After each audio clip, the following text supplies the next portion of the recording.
were talking about this yesterday. It got people fired up. Like Bart Scott and Damian Woody were kind of going at it on this topic. So listen, it's not cut and dried, right? Yeah. There's money associated with this, and here's the deal with Derek Carr's contract: no guaranteed money left after this season. He'll make $32.9 million next year if he's on the team. That money becomes fully guaranteed shortly after the Super Bowl if he's still on the team, and then a portion of the 2024 salary also becomes guaranteed. So that's what's at stake for them financially. Those zeros are important. If they keep him, right, but that right-hand column gives them all the flexibility that we're talking about here. So if Josh McDaniels, after his first year as their coach, and Derek Carr and the whole entire team's really been a disappointment. He's leading the league in one category, that's interceptions. Dominique, what would you be doing if you're the Raiders?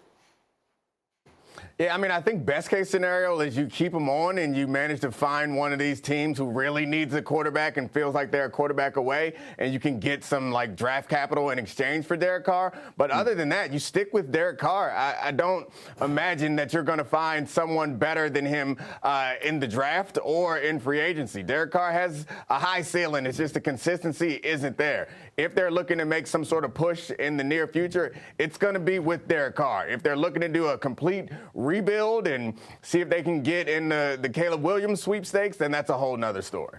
Well, that would be, that is a whole different story that we'd certainly be talking about next year. Part of D. Wood's point yesterday was, like, you're not going to win the AFC West as long as Mahomes and Justin Herbert are there if Derek Carr is your quarterback. What do you think about that? So I think I got a little bit distracted by that logic, like Damian's logic of how you get there. Like, hey, if your guy's not as good as Patrick Mahomes, then get rid of him.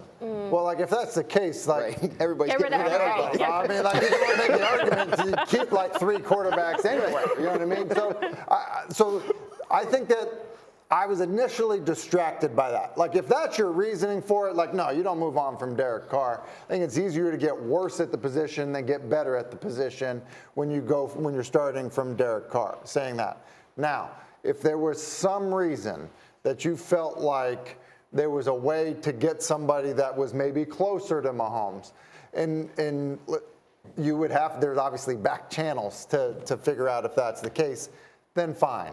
But other than that, Derek Carr is a quarterback going forward for me. And I think the biggest point, and Graz, you brought this up in our call before, on February 15th, that $33 million or $30 million, is it 30? 33 next year, yeah. Is guaranteed. Yeah. But we saw all those zeros. And 7 the following year. Yeah, 7 the following. But you saw all those zeros. There's no more guaranteed money left. And so there actually is an out for the Las Vegas Raiders. Now, the question is, will you get someone better than Derek Carr? I think the answer is no. Like, how do you know you're going to get someone in free agency? If it's going to be a trade in the offseason? That's my issue. Who are you going to get that's better if you just want to let him go because you don't want to pay him that money? So would you rather Jimmy Garoppolo?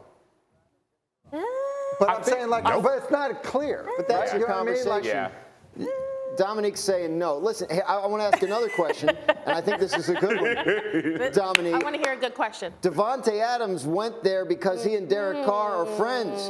Do the Raiders have to consider this when they're making this decision?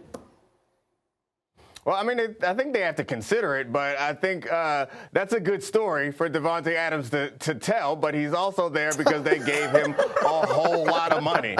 And Vegas is very different from Green Bay. My guess is that Davante Adams is not going to send that money back because they cut his buddy. I assume that he's going to show up to whatever quarterback is there and make the best of the situation. But I do think that what Derek Carr means to that team is more than what we can just estimate based on looking from a distance. It feels like Derek Carr does present himself, at least, as a leader and someone that a lot of those guys want to follow and support.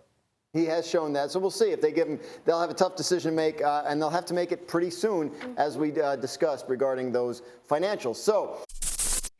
Thank you for watching ESPN on YouTube. For live streaming sports and premium content, subscribe to ESPN+.